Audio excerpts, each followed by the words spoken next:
saya Fitri Fadila Widya Putri dengan NIM 120202191-229.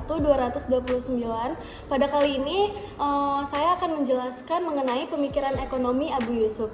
Nah, dimulai dengan karyanya yaitu Kitab Al-Kharaj. Jadi salah satu karya Abu Yusuf yang sangat monumental adalah Kitab Al-Kharaj, yaitu buku tentang perpajakan. Nah, penulisan Kitab Al-Kharaj versi Abu Yusuf juga didasarkan pada perintah dan pertanyaan Khalifah Harun ar-Rasyid mengenai berbagai persoalan perpajakan. Dengan demikian, Kitab Al-Kharaj ini juga mempunyai orientasi birokratik karena ditulis untuk merespon permintaan Khalifah Harun ar-Rasyid yang ingin menjadikannya sebagai buku petunjuk administratif dalam rangka mengelola lembaga Baitul Mal dengan baik dan benar.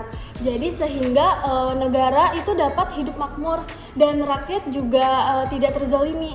Sekalipun berjudul Al-Kharaj, jadi kitab tersebut juga tidak hanya mengandung pembahasan tentang Al-Kharaj, jadi melainkan juga meliputi berbagai sumber pendapatan negara lainnya seperti ghanimah, fai, kharaj, jizyah, dan sedekah yang dilengkapi dengan cara-cara bagaimana mengumpulkan serta mendistribusikan jenis harta tersebut sesuai dengan syariah Islam berdasarkan dalil-dalil nakliyah atau Al-Quran dan hadis.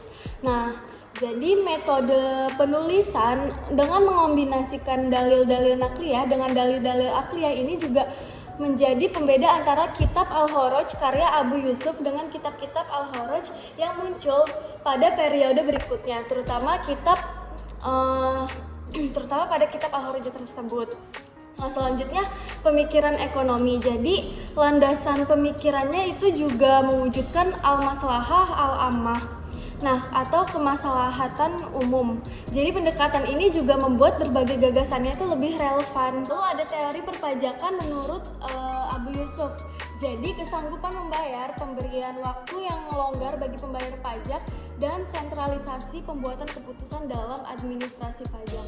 Jadi sistem pembayaran pajak dalam pemikiran ekonomi Abu Yusuf itu ada dua. Yang pertama muqasamah dan yang kedua itu ada misahah.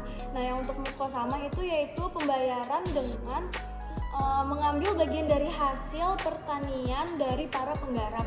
Untuk yang misahah yaitu menarik sewa dari lahan pertanian. Jadi fenomena yang terjadi pada masa Abu Yusuf itu ketika terjadi kelangkaan barang, maka harga tersebut cenderung akan tinggi. Sedangkan pada saat barang tersebut melimpah, maka harga tersebut cenderung akan turun atau lebih rendah. Sekian ulasan materi mengenai pemikiran ekonomi Abu Yusuf dari saya. Kurang lebihnya mohon maaf karena saya juga masih harus banyak belajar. Terima kasih.